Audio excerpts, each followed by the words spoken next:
नन्ही नन्ही, आज तो तुम बहुत खुश दिखाई दे रही हो। खुशी ही की तो बात है वंदे। पता है, आज मदनलाल चाचा को गांव में ही काम मिल गया है। गांव में ही काम मिल गया? मदनलाल चाचा तो दिल्ली में मजदूरी करते थे ना। अभी कुछ दिन पहले ही तो वो बहुत परेशान दिखाई दे रहे थे। कह रहे थे कोरोना महामारी के कारण उनका काम छूट गया है। वही तो बात है वंदे। मदनलाल चाचा और उन जैसे सभी लोगों को अब गांव में ही काम मिल रहा है। सरकार ने ऐसी व्यवस्था कर दी है कि अब उन जैसे लाखों लोग गांव में ही कमा खा सकते हैं। ये तो बहुत रोचक बात है नन्ही, लेकिन मदनलाल चाचा को गांव में काम दे कौन रहा है? मदनलाल चाचा को काम हमारी ग्राम पंचायत के सहयोग से मिला है। आज वो महात्मा गांधी राष्ट्रीय ग्रामीण रोजगार गारंटी अधिनियम के तहत गांव में सड़क निर्माण का कार्य कर रहे हैं। वाह, ये तो बहुत रोचक बात है। हाँ, वैसे तुम्हें मालूम है, गांव में मनरेगा जैसी कई विकास योजनाएं भारत सरकार चला रही है। क्या गांवों में भी भारत सरकार विकास योजनाएं चला रही है? गांवों में भला कौन कौन सी विकास योजनाएं चल रही है? अरे बाबा, बताती हूँ, लेकिन उससे पहले हमारे प्रतिनिधियों से तो कहो वो आराम पूर्वक बैठ जाए। आज का सत्र बहुत ही विशेष होने वाला है। आज वो स्वच्छ भारत मिशन, जल संरक्षण, फिट इंडिया और मनरेगा समेत कई योजनाओं के बारे में विस्तार से जानेंगे। हाँ, आप सभी आराम पूर्वक बैठ जाएं। आज के सत्र में हम बहुत सी विकास योजनाओं पर बात करेंगे। तो ठीक है वंदे, सबसे पहले हम मनरेगा के बारे में बात कर लेते हैं।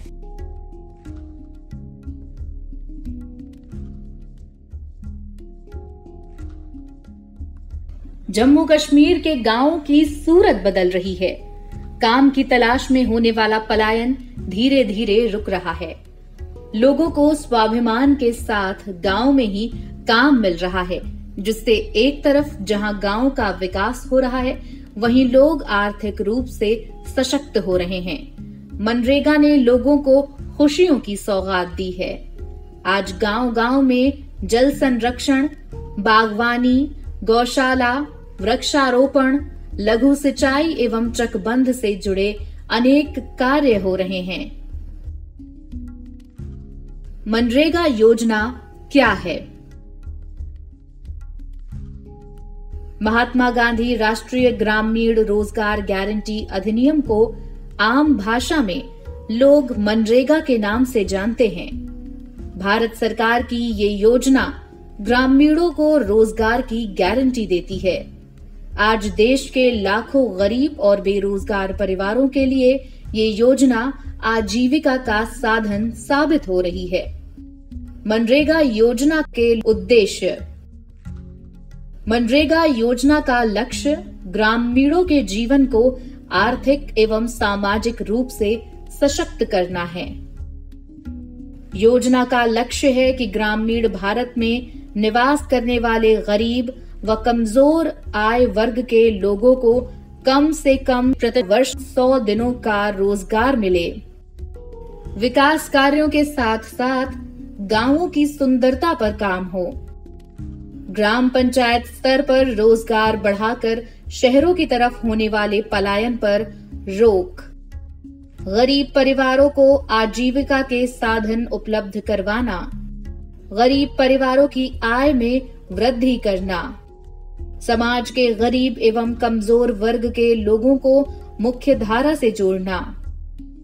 भारत में पंचायती राज प्रतिष्ठानों को और मजबूत करना। इस योजना का लाभ लेने के लिए मनरेगा जॉब कार्ड होना जरूरी है। मनरेगा जॉब कार्ड लाभार्थियों को प्रदान किए जाने वाला एक प्रमुख दस्तावेज है। इस दस्तावेज में किए गए कार्यों का पूरा ब्यौरा होता है। इसके साथ ही इस कार्ड में लाभार्थी का भी विवरण होता है, जैसे उसका नाम, पता आदि। इस कार्ड को बनाने का मुख्य उद्देश्य लाभार्थी को हर तरह की धोखाधड़ी से बचाना है। मनरेगा तो लोगों को स्वाभिमान के साथ गांव में ही काम प्रदान कर रहा है नन्ही। अच्छा, लेकिन ये बताओ कि मनरेगा के तहत किस किस तरह के विकास कार्य पंचायत स्तर पर किए जा सकते हैं? अरे बताती हूँ, तुम सभी ध्यान से सुनो। मनरेगा योजना के अंतर्गत कई तरह के कार्य आते हैं, जैसे जल संरक्षण, सूखे और बाढ़ की रोकथाम के लिए वृक्षारोपण, जल संरक्षण कार्य, भूमि विकास कार्य, विभिन्न तरह के आवास निर्माण कार्य, लघु सिंचाई कार्य, बागवानी और कृषि कार्य, मार्ग निर्माण। तो क्या मनरेगा योजना का लाभ हर कोई उठा सकता है? वैसे तो मनरेगा योजना सभी के लिए है, मगर इसके लिए निम्नलिखित पात्रता का होना आवश्यक है। मनरेगा योजना के लिए पात्रता। इस योजना का लाभ लेने के लिए लाभार्थी की आयु कम से कम 18 वर्ष होनी चाहिए। आवेदनकर्ता भारत का मूल नागरिक होना चाहिए। आवेदनकर्ता के पास अपना आधार कार्ड होना चाहिए। मनरेगा जॉब कार्ड के लिए इस तरह करें आवेदन। मनरेगा योजना का लाभ लेने के लिए आवेदनकर्ता को सबसे पहले रजिस्ट्रेशन करवाना है। रजिस्ट्रेशन फॉर्म आपको अपने पंचायत कार्यालय से मिल जाएगा। आवेदन फॉर्म में मांगी गई सारी जानकारी, जैसे नाम, आयु, गांव का नाम, ग्राम पंचायत का नाम, ब्लॉक का नाम, जाति आदि के बारे में सही से भरें। पंचायत कार्यालय जांच के बाद आपको मनरेगा योजना के लिए पंजीकृत करता है और एक जॉब कार्ड प्रदान करता है। जॉब कार्ड में पंजीकृत वयस्क सदस्य का ब्यौरा और उसकी फोटो शामिल होती है। एक पंजीकृत व्यक्ति पंचायत या कार्यक्रम अधिकारी को लिखित रूप से काम करने के लिए आवेदन प्रस्तुत कर सकता है। मनरेगा के तहत पुरुषों और महिलाओं के वेतन में किसी भी तरह का कोई भेदभाव नहीं होता है, इसलिए पुरुषों और महिलाओं का वेतन समान होता है। मनरेगा का लाभ कैसे उठाएं? जॉब कार्ड का रजिस्ट्रेशन होने के बाद 15 दिनों के अंदर आवेदक को जॉब कार्ड जारी कर दिया जाता है। अब मनरेगा के तहत अपने ग्राम पंचायत में किए जा रहे कार्यों में सहयोग कर आप आजीविका कमा सकते हैं। मजदूरी का पैसा सीधे आपके बैंक अकाउंट में जमा कर दिया जाएगा।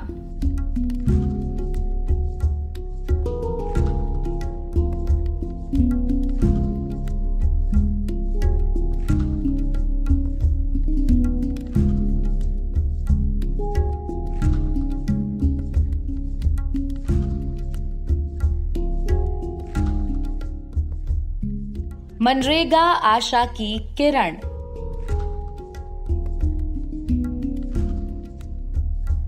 भुखमरी से छुटकारा।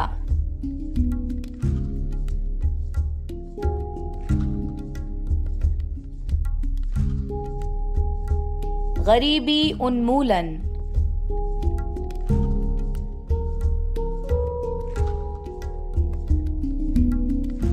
आर्थिक समानता।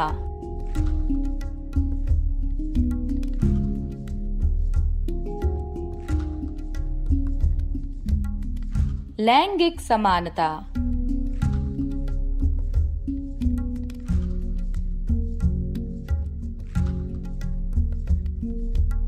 पलायन पर रोक।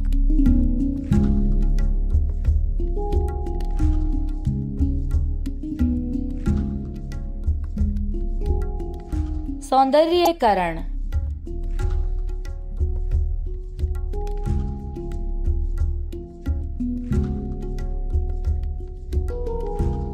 सतत पोषणीय विकास।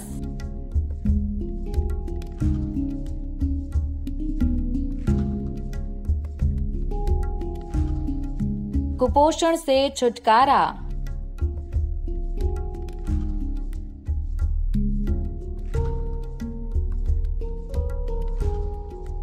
सभी को रोजगार।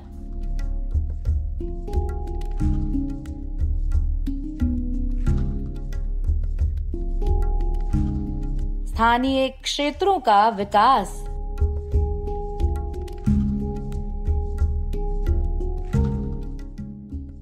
वाह, इसका मतलब ये कि अब हमारे गांव में पक्की सड़कें भी बन जाएगी और लोगों को काम भी मिल जाएगा। हाँ, सिर्फ सड़क ही नहीं, हमारी पंचायत गांव में ही पानी की कमी का स्थायी समाधान करने के लिए जलागम परियोजना पर भी कार्य करने जा रही है। ये जलागम परियोजना क्या है नन्ही? पानी की कमी का स्थायी समाधान करने के लिए हमारी पंचायतें जलागम परियोजना चला रही है। इस परियोजना की सहायता से पहाड़ों पर बसे हजारों गांवों को पेयजल मिल रहा है। मुझे इसके बारे में विस्तार से बताओ नन्ही। जलागम योजना किस तरह घर घर पेयजल पहुंचा रही है?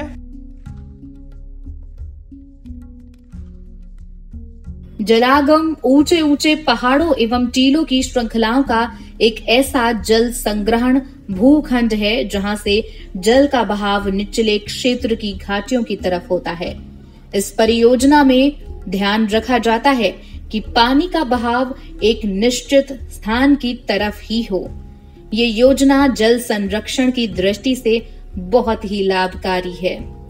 इस योजना के कई उद्देश्य हैं, जैसे प्राकृतिक संसाधनों का विकास एवं संरक्षण, कृषि एवं बागवानी का विकास, चारागाहों का विकास, पौधारोपण को बढ़ावा, गरीबी उन्मूलन तथा रोजगार के साधन उपलब्ध करना, प्राकृतिक आपदाओं के विपरीत प्रभावों को रोकना, ग्रामीण क्षेत्रों के सर्वांगीण विकास की गतिविधियां, जल संरक्षण के लिए कार्य जैसे चेक डैमों का निर्माण, टैंक, तालाब, कुओं, बावड़ियों, कूहलों इत्यादि का निर्माण, भू संरक्षण, भूमि विकास कार्य, पौधारोपण, क्रेटवाल भूमि को समतल करना तथा अन्य संबंधित कार्य,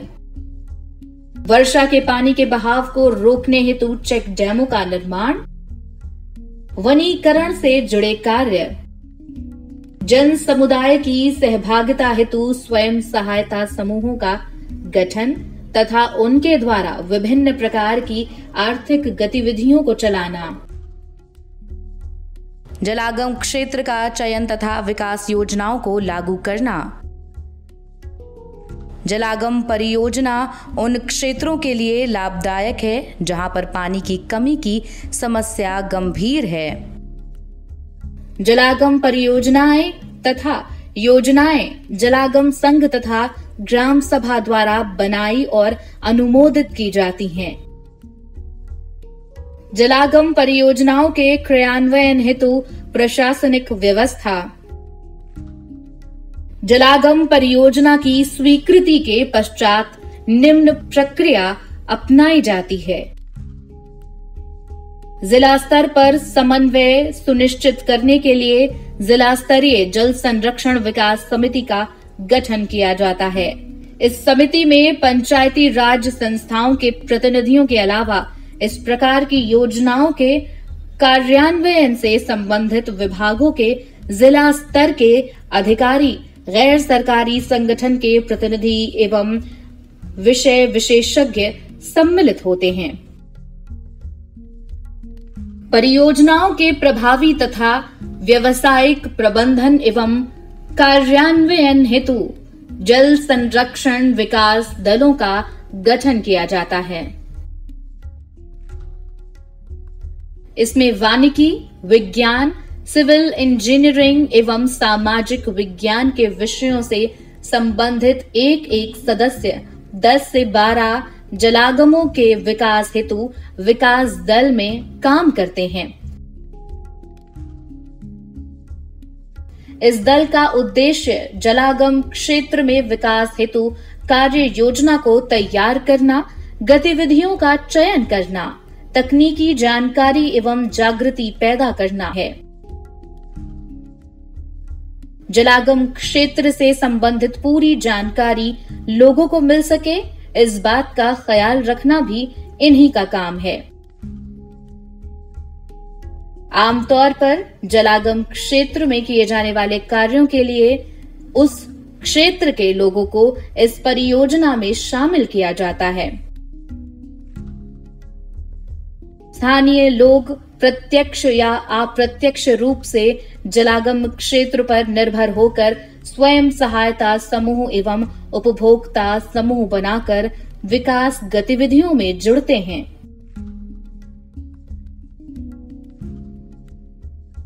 जलागम योजना के लाभ।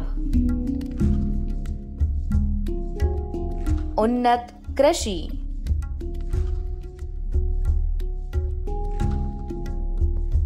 लघु उद्योगों को बढ़ावा,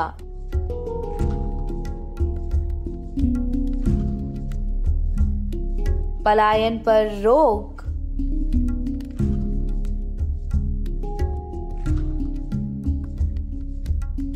बेहतर स्वास्थ्य,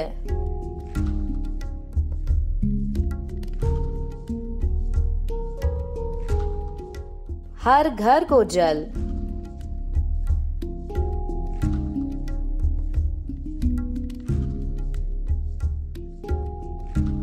जल प्रबंधन,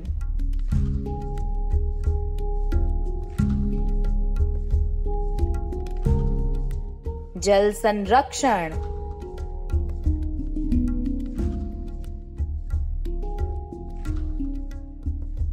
वनीकरण को बढ़ावा,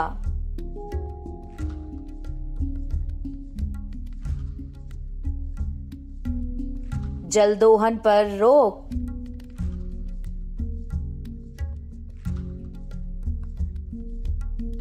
प्राकृतिक आपदाओं से बचाव,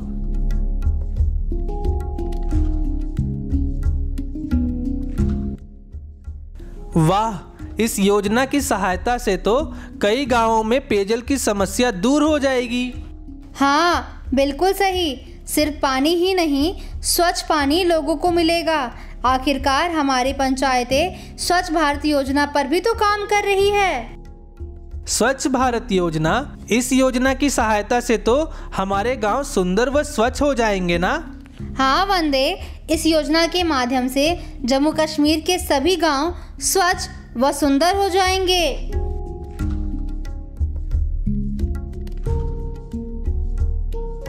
स्वच्छ भारत मिशन भारत सरकार तथा जम्मू कश्मीर सरकार द्वारा संयुक्त रूप से संचालित होने वाला एक महत्वाकांक्षी कार्यक्रम है, जिसे ग्रामीण विकास विभाग के माध्यम से क्रियान्वित किया जा रहा है। इस कार्यक्रम का मूल उद्देश्य ग्रामीण क्षेत्रों में न केवल व्यक्तिगत अपितु सामुदायिक स्वच्छता में सुधार लाना है। इसके साथ ही गांवों को खुले में शौच की समस्या से मुक्त करना भी है। इस कार्यक्रम की सफलता ग्रामीण समुदाय की भागीदारी के बिना संभव नहीं है। ये कार्यक्रम स्थानीय निकायों जैसे पंचायती संस्थाओं की स्वच्छता के प्रति भूमिका व उत्तरदायित्व को भी दर्शाता है।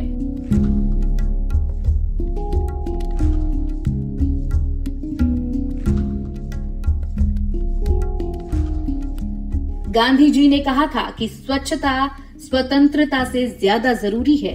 इतना ही नहीं, वो ये भी मानते थे कि अपने देश को साफ सुथरा रखने की जिम्मेदारी सभी लोगों की है और स्वच्छता से ही भारत की आर्थिक उन्नति संभव है।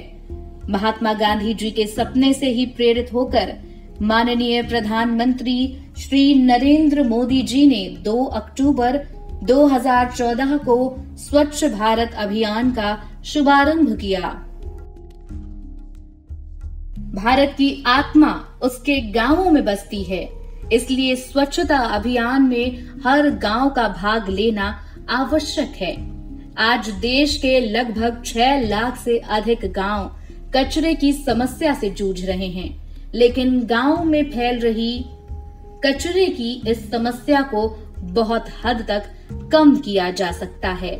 इसके लिए आवश्यक है कि हम घर की सफाई के बाद कचरा यहाँ वहाँ न फेंकें, अपशिष्ट जल का सुरक्षित निस्तारण करें, खुले में शौच न करें, मासिक धर्म के दौरान निजी सफाई का ख्याल रखें, जगह जगह न कचरा डालें, सार्वजनिक हैंडपंप, बोरवेल आदि के पास गंदगी एवं कचरा न करें। स्कूलों एवं आंगनबाड़ियों में बेकार पड़े शौचालयों को ठीक करवाएं। कचरे से जुड़े नियम बनाएं। मानव और पशु मल का सुरक्षित निस्तारण करें। पेयजल का सुरक्षित भंडारण करें। नियम न मानने पर दंडात्मक कार्रवाई करें। GPWSC और VWSC का गठन करें। डंपिंग यार्ड के लिए जगह उपलब्ध करवाएं। इन सभी कार्यों के क्रियान्वयन में ग्राम पंचायत की भूमिका मुख्य है। इसलिए पंचायत प्रतिनिधियों को चाहिए कि वो गीले और सूखे कचरे के बारे में लोगों को विस्तार से बताते हुए समझाएं कि इसे अलग अलग करके रखना चाहिए। अपने क्षेत्र में लोगों को गीले एवं सूखे कचरे के लिए 2 अलग अलग तरह के डस्टबिन दें। गांव में हमारे किसान भाई खाद खरीदने के लिए पैसा खर्च करते हैं। पंचायत प्रतिनिधियों को चाहिए कि वो इन किसानों को गीले कचरे से बनने वाले जैविक खाद के बारे में बताएं। गीले कचरे से बनने वाला वर्मी कंपोस्ट न सिर्फ फसलों के लिए लाभदायक है बल्कि पर्यावरण के संरक्षण में भी कारगर है। हर एक ग्राम पंचायत इस राष्ट्रीय अभियान को सफल बनाने में अपना योगदान दे, यही समय की पुकार है।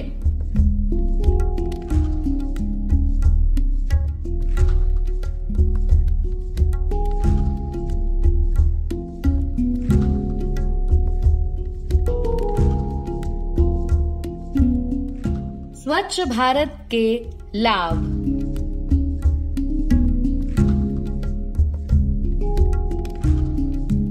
बेहतर स्वास्थ्य,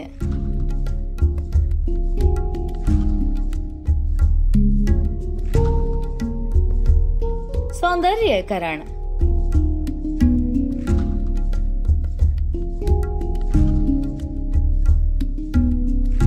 क्षेत्रों का विकास,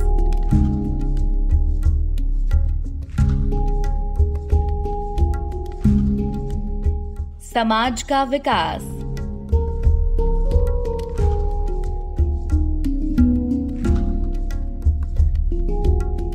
सामाजिक समानता,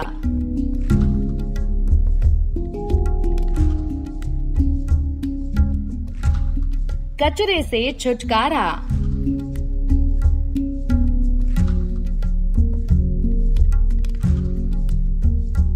पर्यावरण संरक्षण,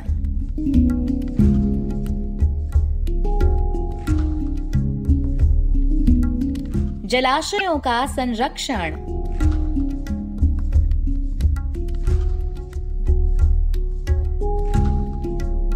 प्राकृतिक संसाधनों का उचित उपयोग,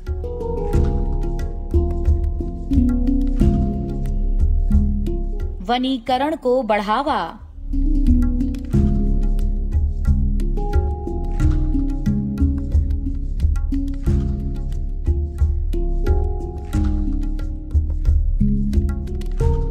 बात जब स्वच्छता की निकली है तो शौचालय का मुद्दा तो जरूर उठना चाहिए।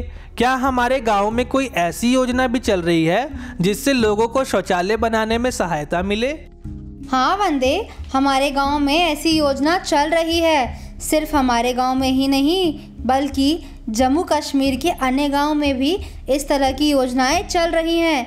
चलो मैं इसके बारे में तुम्हें विस्तार से बताती हूँ। जैसा कि हम सब जानते हैं, खुले में शौच करना स्वास्थ्य के लिए अत्यंत नुकसानदायक है।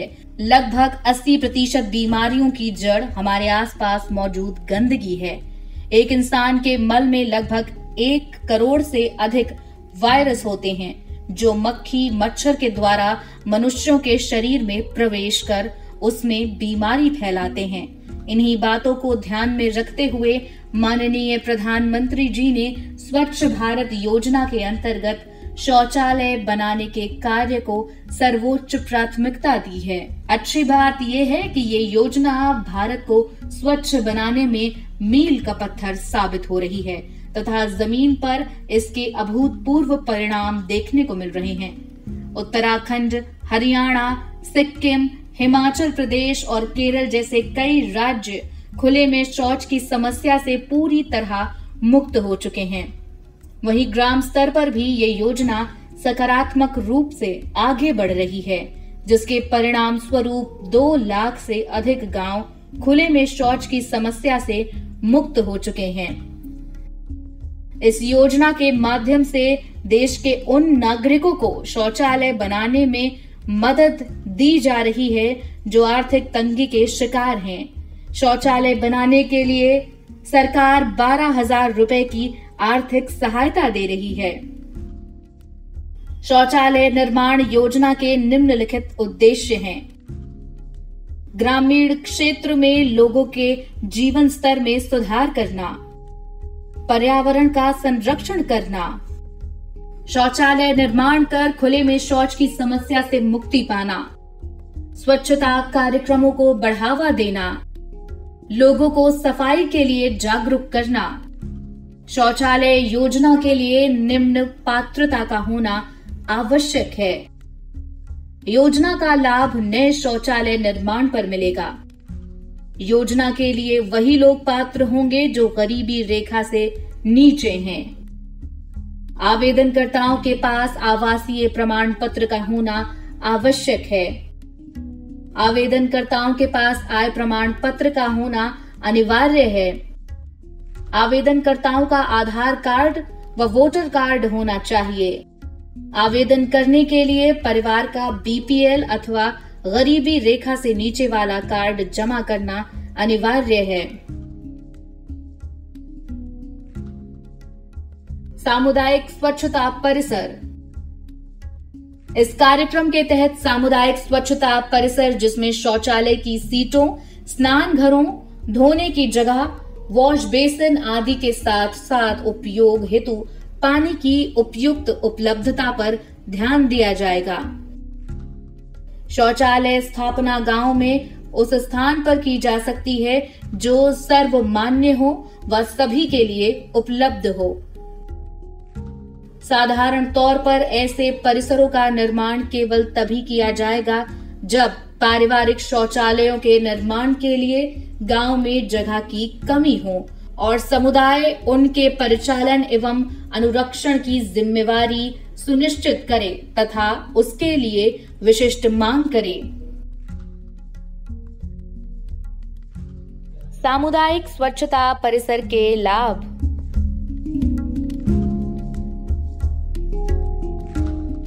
निजता।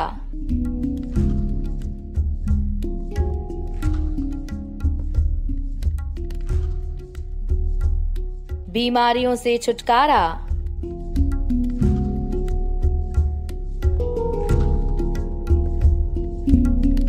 गंदगी से छुटकारा।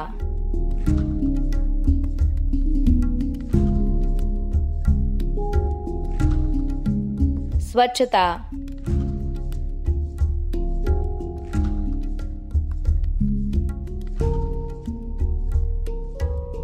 सुंदरता।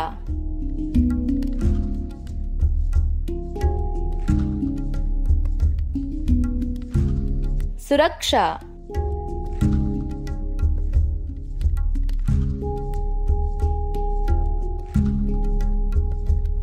बेहतर जीवन शैली।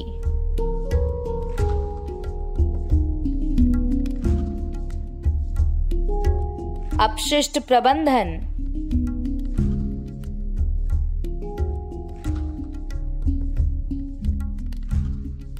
पर्यावरण संरक्षण।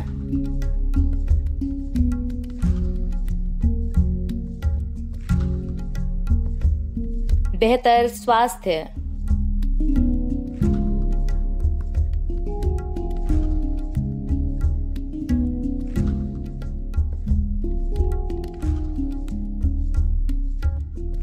हर घर को शौचालय की सुविधा अगर मिल जाए तो हमारा गांव पूरी तरह स्वच्छ हो जाएगा ना नन्ही? हाँ, घर घर में शौचालय का उपयोग के बाद हमारा गांव स्वच्छ तो हो जाएगा, लेकिन वो पूरा स्वच्छ तभी होगा जब हम ठोस अपशिष्ट प्रबंध सॉलिड वेस्ट मैनेजमेंट पर भी ध्यान देंगे। चलो मैं आप सभी लोगों को विस्तार पूर्वक समझाती हूँ। अरबों की आबादी वाला देश भारत आज कई क्षेत्रों में आगे निकल रहा है, लेकिन बात जब स्वच्छता की आती है तो जगह जगह फैले कचरे को देखकर मन उदास हो जाता है। बढ़ते शहरीकरण और उसके प्रभाव से निरंतर बदलती जीवन शैली ने समाज को भले ही आधुनिक बनाया है, लेकिन इसने घरेलू तथा औद्योगिक स्तर पर उत्पन्न होने वाले अपशिष्टों को कई गुना बढ़ा दिया है। आज उचित प्रबंधन के अभाव में ये अपशिष्ट हमारी धरती के लिए गंभीर चुनौती बन गए हैं। क्या है ठोस कचरा? आमतौर पर ठोस कचरा वो कचरा होता है जो हमारे घरों, उद्योगों, कार्यालयों, स्कूलों आदि से निकलता है। कांच, प्लास्टिक की बनी वस्तुएं, इलेक्ट्रॉनिक के सामान, इलाज में प्रयुक्त सिरिंज और दवाइयों की शीशियां आदि हमारे ऐसे उत्पाद हैं जो काम में लेने के बाद फेंक दिए जाते हैं। ठोस वस्तुओं के अपशिष्ट के निपटान की कोई स्पष्ट व्यवस्था नहीं है, इसलिए एक तरफ जहां ये जमीन को बंजर बनाते हैं, वहीं हमारे स्वास्थ्य को भी नुकसान पहुंचाते हैं। टेक्नोलॉजी के इस बदलते दौर में भारत को कई समस्याओं से गुजरना पड़ रहा है, परंतु भारत में आधुनिक समय की भयानक समस्याओं में कचरा निपटान एक बड़ी वैश्विक समस्या है। खासकर शहरी जीवन में ठोस अपशिष्ट प्रबंधन के कोई बड़े प्रबंध नहीं होते हैं। मूल रूप से हम कचरे को उसकी प्रकृति के आधार पर 5 भागों में विभाजित करते हैं। ठोस अपशिष्ट घरों, उद्योगों, अस्पतालों और स्कूलों आदि से निकलने वाला कचरा ठोस कचरा कहलाता है। तरल अपशिष्ट गंदा और दूषित जल तरल अपशिष्ट कहलाता है। घरों और उद्योगों से निकलने वाला प्रदूषित जल इसके अंतर्गत आता है। सूखा अपशिष्ट इस अपशिष्ट में वे पदार्थ आते हैं जो पूरी तरह से सूखे होते हैं। आमतौर पर ये ज्वलनशील होते हैं क्योंकि इनमें द्रव की मात्रा बिल्कुल नहीं होती।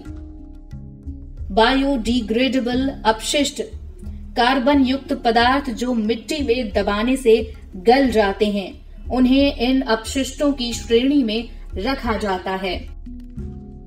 नॉन बायोडिग्रेडेबल अपशिष्ट ये अधिकतर ठोस प्लास्टिक और धातु के अपशिष्ट होते हैं। ये बहुत ही हानिकारक होते हैं एवं लंबे समय तक उसी अवस्था में बिना सड़े गले पड़े रहते हैं। ठोस कचरा प्रबंधन के लिए आगे की राह। ठोस अपशिष्ट प्रबंधन के लिए कार्य में विभिन्न सहभागियों की भागीदारी के लिए जन जागरूकता पैदा करना।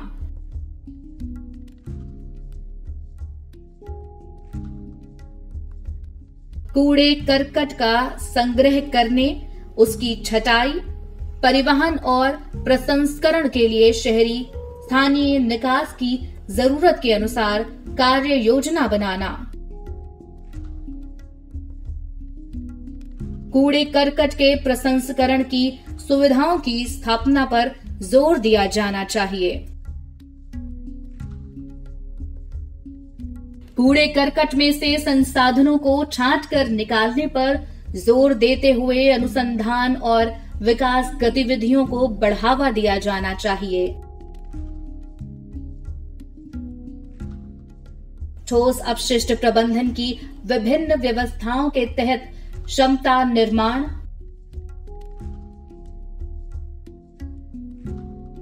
राज्य और जिला स्तरों पर उपयुक्त अभिशासन ढांचा खड़ा करना,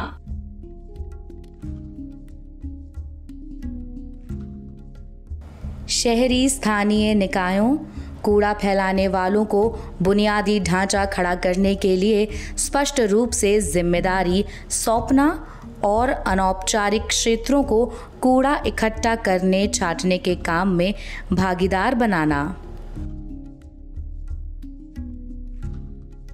ठोस अपशिष्ट प्रबंधन का मुख्य उद्देश्य अधिकतम मात्रा में कूड़े करकट को संयंत्र के माध्यम से पुनरुपयोग अथवा खाद के रूप में बदलने हेतु लायक बनाना।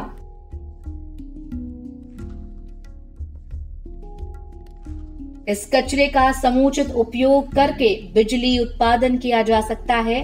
साथ ही बड़ी मात्रा में भूमि अधिग्रहण को रोका जा सकता है।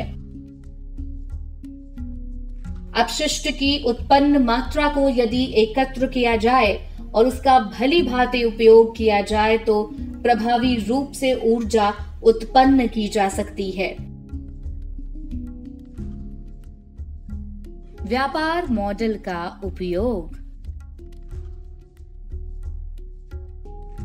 ये महत्वपूर्ण है कि ठोस एवं तरल कचरा प्रबंधन सेवाओं की बढ़ती मांग को पूरा करने के लिए सरकारी क्षेत्रों के साथ साथ निजी क्षेत्रों की भी सहायता और सहयोग लिया जाए।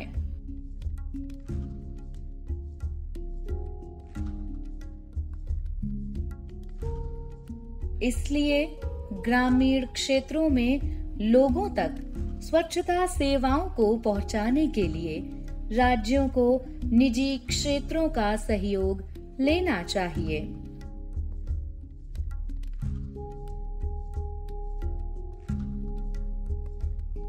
लाभकारी मॉडल।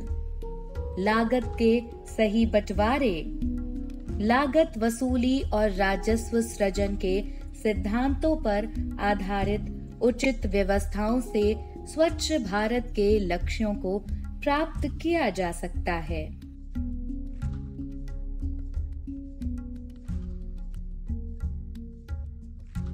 स्वयं सहायता समूहों और ग्राम संगठनों की सहायता से कचरे का व्यावसायिक, आर्थिक और रचनात्मक उपयोग किया जा सकता है।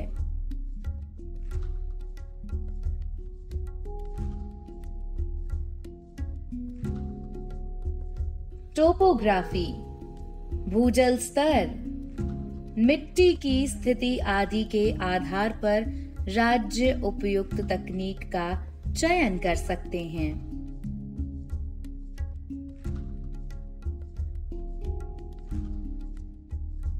ठोस एवं तरल कचरा प्रबंधन के लिए सामुदायिक परिसंपत्तियों के निर्माण को प्राथमिकता दी जा सकती है।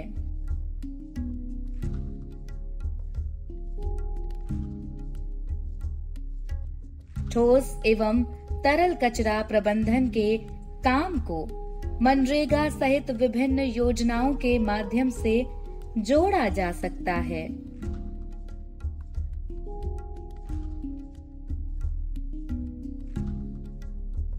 3R का प्लान किया जा सकता है, जिसमें रिड्यूस, रीयूज और रिसाइकिल शामिल हैं।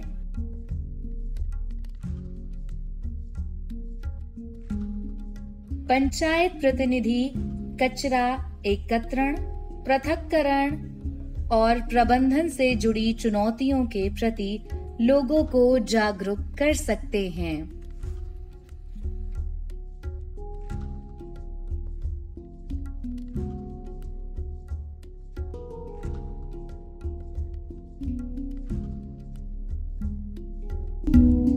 कचरा प्रबंधन के लाभ।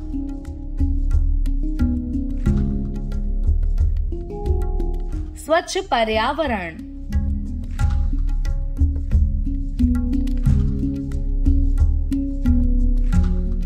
पुनर्चक्रण,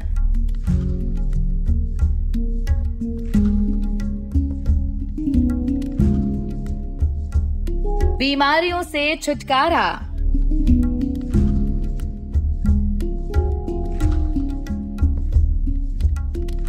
पर्यावरण संरक्षण,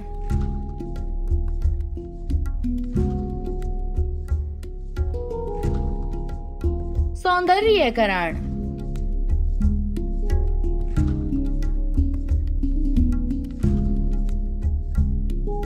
बेहतर स्वास्थ्य,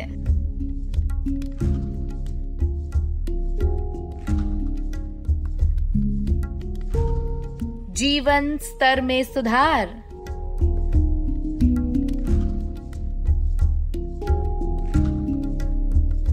स्वस्थ समाज।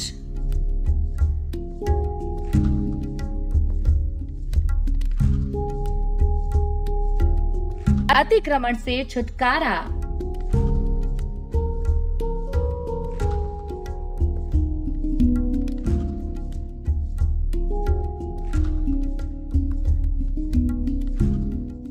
हाँ, गांव स्वच्छ रहेगा तभी तो लोगों की सेहत सही रहेगी।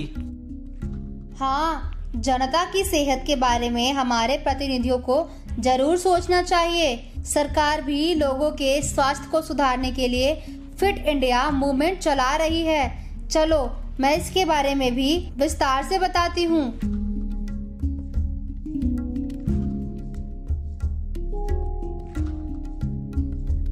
फिट इंडिया अभियान भारत में एक देशव्यापी आंदोलन है जिसका लक्ष्य लोगों को अपने स्वास्थ्य के प्रति सजग करना है।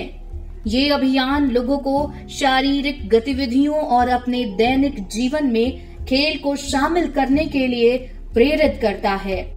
इस अभियान को माननीय प्रधानमंत्री श्री नरेंद्र मोदी द्वारा 29 अगस्त 2019 में शुरू किया गया।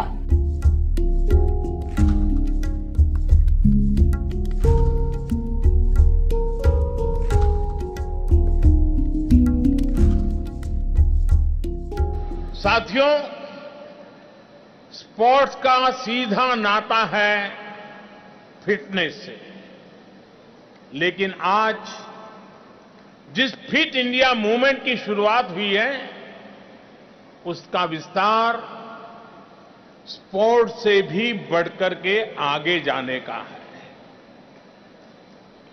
फिटनेस एक शब्द नहीं है बल्कि स्वस्थ और समृद्ध जीवन की एक जरूरी शर्त है। इस अभियान को गांव स्तर पर ले जाने के लिए हमारी पंचायतें कई तरह के कार्य कर सकती हैं, जैसे फिट इंडिया अभियान के तर्ज पर ग्राम, तालुका एवं जिला स्तर पर स्कूलों में कार्यक्रम का आयोजन, लोगों को खेल कूद के प्रति प्रोत्साहन, खेल कूद कार्यक्रमों में महिलाओं को प्रोत्साहन, ग्राम, तालुका एवं जिला स्तर पर ग्राउंड लेवल ट्रेनिंग की व्यवस्था, पंचायत बजट में खेलों को शामिल करना, गांव के युवाओं को गलत संगत और नशे से दूर खेलों के प्रति आकर्षित करने के लिए बैठक का आयोजन। जीवन में खेल के महत्व।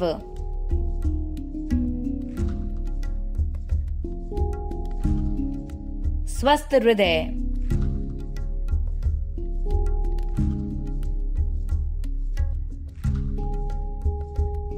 मस्तिष्क विकास,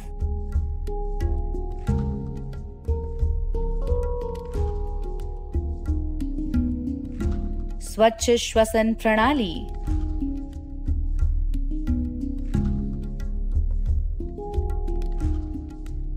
हड्डियों का विकास,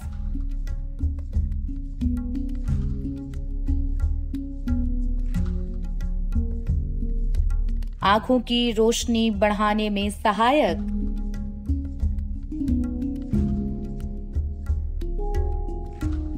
तनाव रहित जीवन,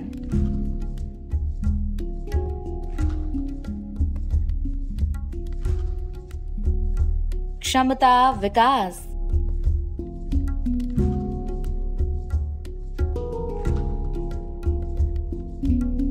शारीरिक विकास,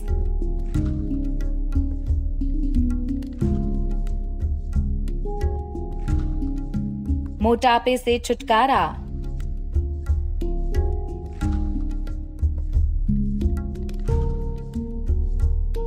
मधुमेह से छुटकारा,